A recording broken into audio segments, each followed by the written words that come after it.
Ask the Mayor with Beatrice Mayor Bob Morgan. Good morning, Bob. Good morning, Doug. What a great morning. Yeah, it is. Nice, clear, crisp fall morning. And it is. The good weather is continuing. It's gotten some rain lately, so we have. Yeah. We have. We've kind of been blessed for the end of October, first part of November here. Yeah.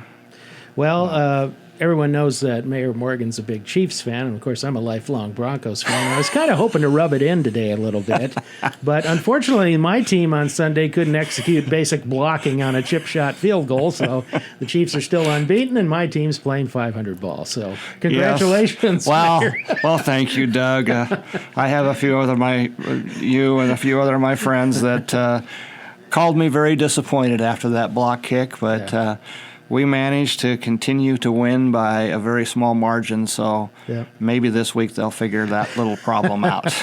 Tough road this week at Buffalo, but it is. It is. You know, it seems like it's always a pretty good game between Denver and Kansas City. I mean, they've had some good matchups over the years, so they have. They have. Somebody's got to win. Somebody's got to lose. And you know, there's going to be another matchup here yet this year. So yeah, this one's in the Mile High City, so it is. We'll see. No, who knows what the weather will be by that time? There's probably about 15 inches of snow on the ground. Yeah, by that time.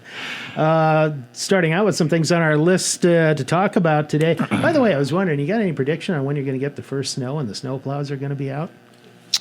Oh my! Do you have any insight on that? I don't. You know, I guess off the top of my head, a day that it usually tries to figure out how to snow is right around the Chamber of Commerce lighted parade. Yeah. I think it's on Pearl Harbor Day this year. So who knows? Maybe we'll get some white stuff then. You like a little bit of it for ambiance and sort of get the play, but there's been some years when it's been almost fall-like during that parade, too. Right, so we'll see what that weather's like. Always a favorite event downtown. It is. It's a great event, and it'll be real interesting to see all the different floats. I think it's grown each year. Yeah. It's just kind of it's just kind of a magical time. And you've judged entries before, haven't you? I have. Yeah. So in good weather and bad. Yeah. Yeah, sometimes you got to put up with this extra coat or whatever on a night like that. That's right. One of the big things that happened at the Gage County Board meeting yesterday was approval of the special use permit that you were seeking for expansion of the wellhead protection map. Sort of a long-term thing to make sure that there's some check on contamination, or at least some protection against that type of thing, keep the water supply in good shape. What was your thought of, I don't know how much of the discussion you had heard or listened to about that, but what was your thought about the vote yesterday? Well, first of all, I'm very appreciative of the outcome of the vote. I think, I've said that as we move down the road, one of the things that's always going to be important for a community our size and even our county, since we provide about 57% of the water to the entire county, is quality water. Mm-hmm. And it's not quality water just for today, but quality water for maybe 20 years from now. And I know this has a 20-year, typically nitrates and other things travel, and this will protect it for at least 20 years before we would maybe even put down a well. Mm-hmm. And what it does is it just protects the water for quality. It's a balancing act because we also need water for agriculture, and that's a very strong part of Gage County, Beatrice, and our economics. So it is a balancing act between the two. I think that this puts us in a really good spot for drinking water 20 years down the road. Mm-hmm. We don't have any other desire to use that well other than for drinking water, and for drinking water, like I said, for future generations. Mm-hmm. So I'm very appreciative that the commissioners passed the protection, and we will make sure that we're very good stewards with the land and with the water underneath it. In yesterday's hearing, the opposing board member who voted against it made the point that basically contending that the city's not being forthcoming with plans in the future for that area. Any response to that? Well, the bottom line is that's for water. Mm-hmm. And it's for drinking water for the 57% or maybe more or less residents that we have in future generations. Mm-hmm. That's exactly what that water is intended to be used for. Mm-hmm. There's other waters we could use if it's for an industry or whatnot, because that's what we do with the high nitrate water for instance, at Coke Nitrogen and those type of places. So it really is intended for drinking water, and there is no other plans for that. And like I said, you won't see any well dropped, at least as long as I'm mayor, until we absolutely need it. Yeah. And, this kind of sounded like when you went into this, you were trying to repeat what had occurred in the past, where you did have contamination flow of some type, some source, into the wells you had. And you mentioned that splitting the water now that is not consumable to the industries, and then using the rest. Was that kind of the main reason behind this? Was that a learning experience that you just didn't want to see repeated, or what? We definitely didn't want to repeat it, and we definitely wanted to protect the water. And that's really all this was, is to protect the water for usage 20 years from now. Okay.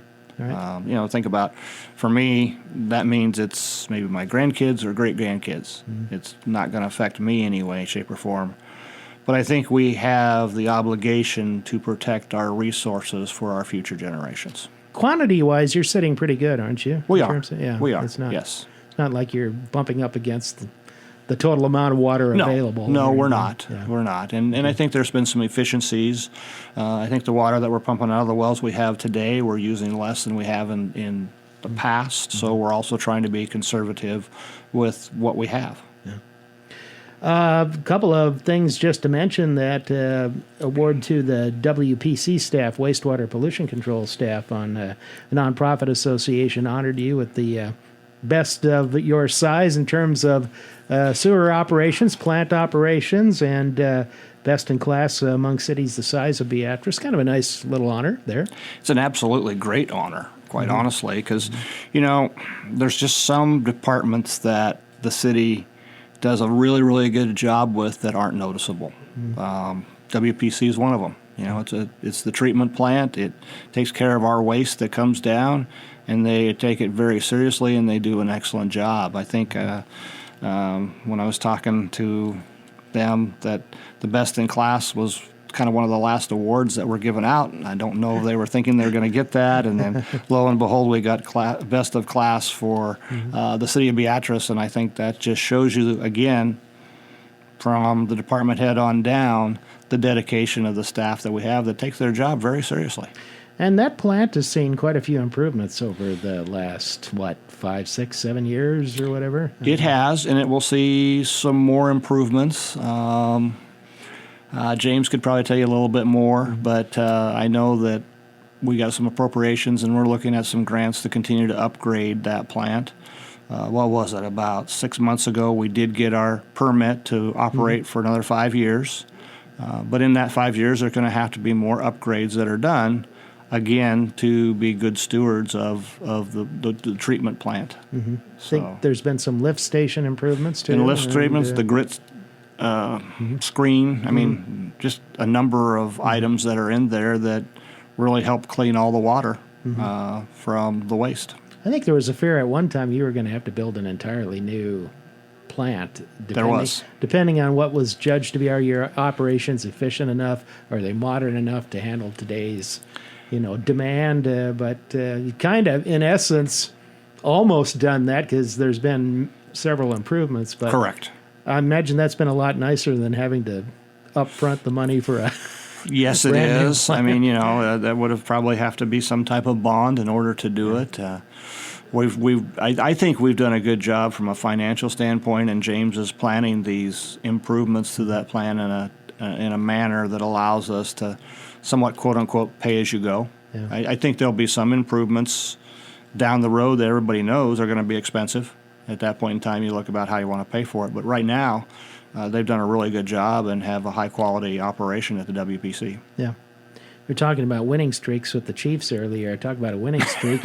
Your finance department of the city, 34 straight years with the Financial Reporting Award. Yes. It's just a tribute to our staff, and a tribute to Hannah Bell and previously Linda Cook. I think they've always done a really good job. And there's also people behind the scenes in the accounting department that really do a really, really good job and put us in a great position. If anybody wants to know about transparency, our financials are on our website. I think that was a move made probably 5 or 10 years ago. Yeah, if you're a big numbers person and you like looking at budgets, there's a lot of info there. There is. You can tap into. Almost everything is out there. We've gone to a new reporting and accounting software that makes things even a little easier and more transparent as we move through that. They do a great job, and I'm very proud of them. Each year you're audited to make sure everything's all right, and it seems like you just get done with the audit and you're right back through the process again, and it never ends. It takes a lot of work. Speaking of that, they'll be starting that audit here. Probably at the end of this month or for the next month, and the audit is it's one of those things where our folks open up the books and they take a look at a lot, not every transaction, of course, but a lot of transactions. So. How about, just before you take a break here, you look into the future, of course, you'll have 2 years left on your term as mayor.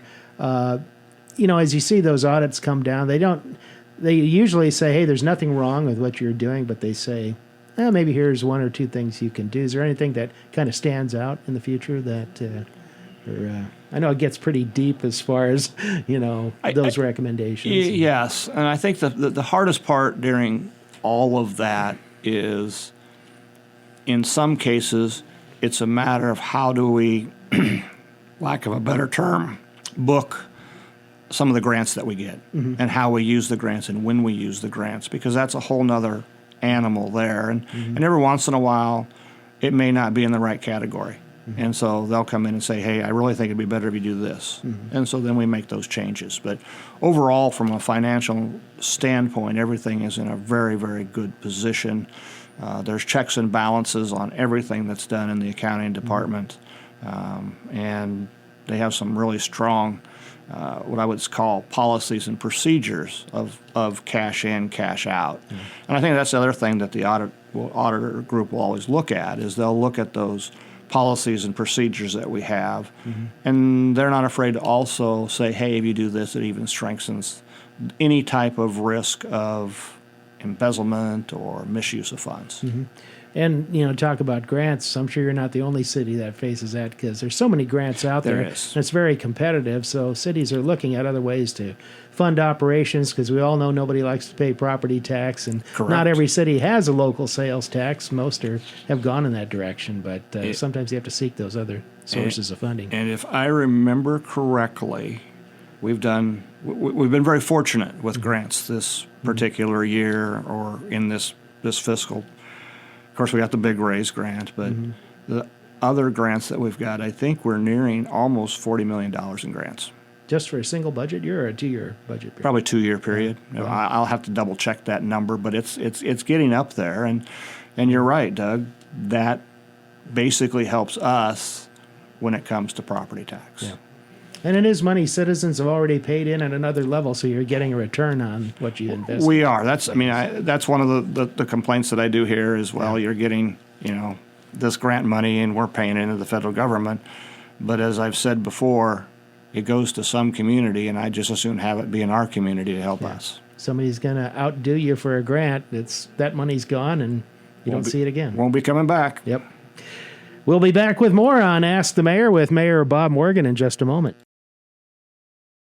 Back on Ask the Mayor today, and one of the things that happened just recently was another of the city's public open houses. This one was on the Dempster property, and the efforts to handle that demolition and cleanup, which is a very, very long-term project, held at the public library last week. Pretty good turnout, seemed like. We had a good turnout. Open houses are hit and miss. Yeah. Part of it's probably what people are doing at that time. But when you think about Dempsters, it's the big eyesore, and we're continually working very, very hard to figure out what to do with it.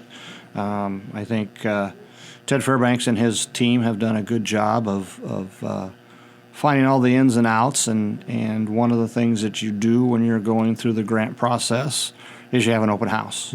But I also think it gave a great opportunity for people to see the progress that's been made by the city and by that committee.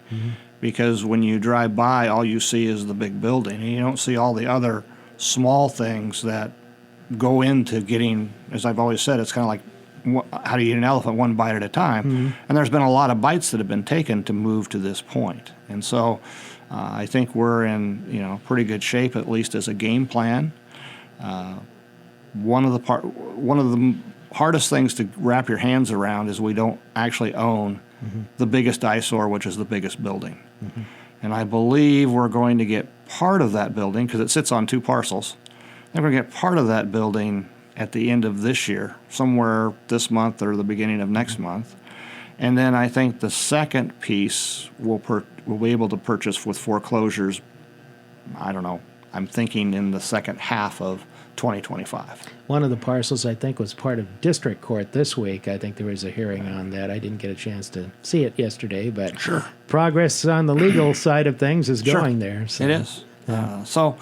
The committee's staying on top of it. The city's staying on top of it, and we keep doing little bites at a time to eventually get that big eyesore down.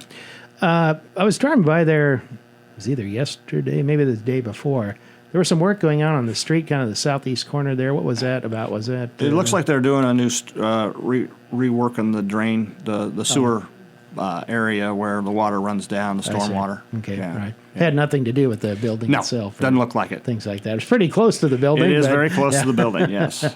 Didn't know if that was a contamination issue there or something, but it wasn't. No. Everything's fine. Okay, all right. Yep. Having those open houses, and you mentioned the attendance varies depending on the topic, but is that a good approach, do you think? That because a lot of people don't show up for the discussions on these issues, during council meetings, or may not take the time to, necessarily call or ask their council person?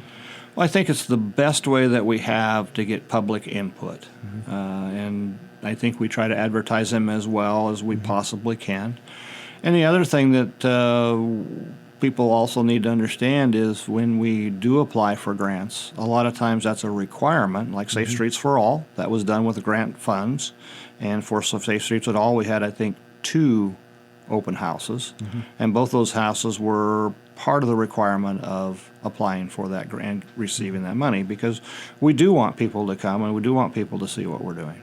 And the thing is, it's not like sitting through a 2-hour meeting. They're flexible enough that if you just want to show up for 5 or 10 minutes and have a question or find out, maybe look at a board or something that's showing what's going on, you can do that. So yeah, I mean, just like this one, I think there was a number of boards there that kind of talks about the parcels and what we own and what we don't own.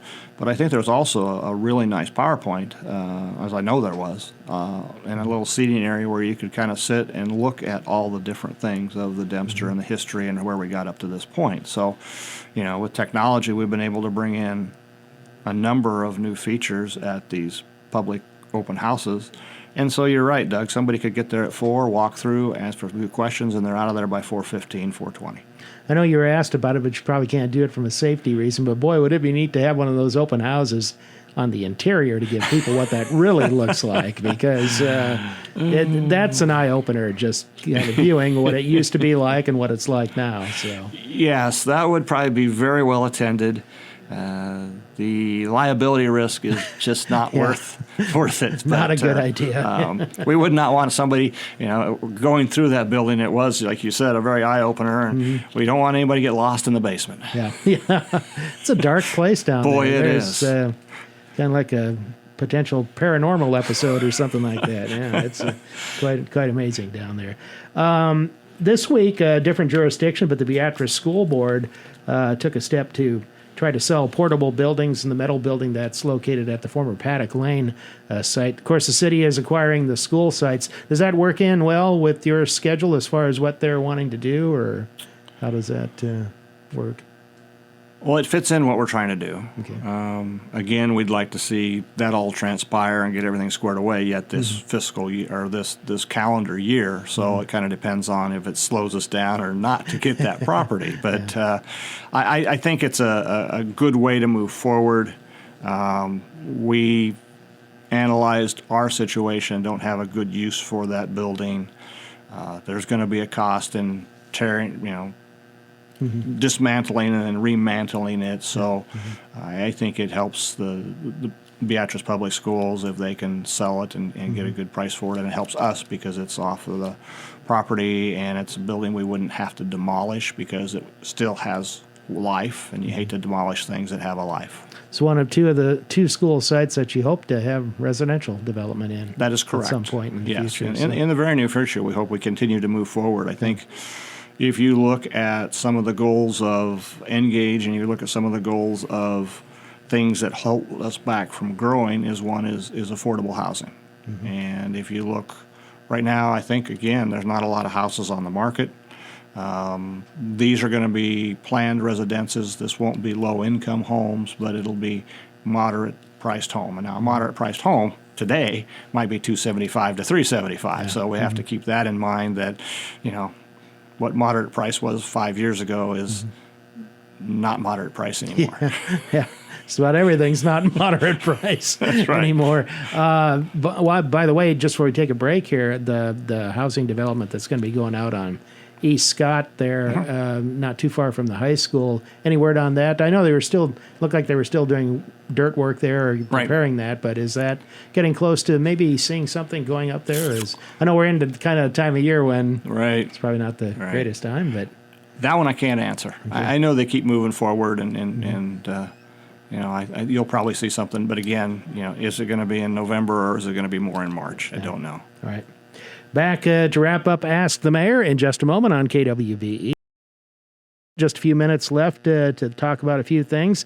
I think it's been about a year now that the new convenience operation, U-Stop, was opened up out in East Beatrice. One of the things I know they were preparing there was the drive connection to U.S. Highway 136. Looks like that's getting pretty close. Looks like it is. I think that's a good move by Todd Heido. I think it's going to help traffic as they get into the store. And so, it was quite a process, I think, to get permission from Nebraska Department of Roads, because they do take seriously about those type of additions to their property and their highway.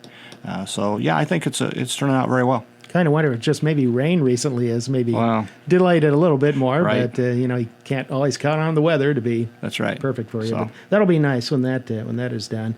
Any update on the new landfill project of late? Nothing really. I mean, we're still in design phase, getting to the point where hopefully we can bid that out to a company. I think I've said previously when we asked, the company that's done a lot of our landfill extensions and piggybacks and those type of things, the gentleman retired, and so when we put it out for bids, we'll have a different company. So that'll be interesting to see where those companies are located. It's a specialized field. Yeah. There's not as many people that do that, and there's not as many landfills. It's not just digging a hole; it's layers and things like that, and liners and. It is science. It is science to protect the ground. That's for sure. And the groundwater. And the groundwater and the runoff, absolutely. Nice news yesterday. Gage County approving a $20,000 Visitors Improvement Fund grant from lodging tax revenue to help with the Sertoma Astro project. Every little bit helps, I guess. Absolutely. We really want to thank Sertoma for the project that they have and the fundraiser that started there. And, $20,000 will just take another step up on the board, and we'll get that playground equipment done here hopefully sooner than later. Is that due to be a project started or completed in the first half of this budget biennium, or is it more like maybe down the road? I haven't really heard any schedule on it. I'm sure there's a schedule. Yeah. I'm not aware of it. Okay. But that little park gets a lot of use ever since the splash pad went in, and new restroom facilities, new picnic area. So it's kind of a nice neighborhood area. It really is. It shows you what you can do with not a huge area that attracts and is very nice for everybody. And it's proximity to Hannibal Park, too, when you get all the teams coming in during the summer. Yeah. And littler kids, and maybe the families want something else to do for a brief moment, and there you go. Especially on a 100-degree day. Yeah. I've often thought when I've driven by there, maybe I'd just get out and stand under that thing for a while, but might look a little ridiculous. But anyway, that mainly for the kids for the most part. Council meeting coming up Monday night. Schedule not out yet on that? No, I usually have an agenda meeting with other council members. Probably we'll have one at 9:30 today. I know it's also on your list. The one thing I also want to make sure that I do is we have 2 council members that will be going off the first week of December. But Rich Kerr and Tim Fralin have done a really good job. And Rich, of course, has been there for a long time. And I think Tim has brought a number of new ideas that, let's face it, the UTVs turned out to be a really good ordinance that we change in for us. And it's kind of show the sign of the times. So I just want to publicly thank both of them for their service. And I guess as we look 2 years from now, encourage other people to step up and run for city council and for mayor. Yeah. You're not going to seek a second term, huh? At this point in time, probably not. Thought I'd ask.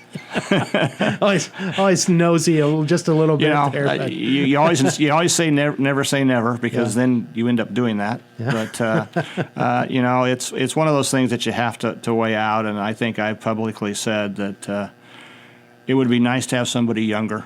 At that point in time, I'll be very close to 70, and I think that this town deserves a lot of new ideas. Yeah. When you first got on the council, just for advice for the new person or two on there, what was it like, and what do you need to know right away?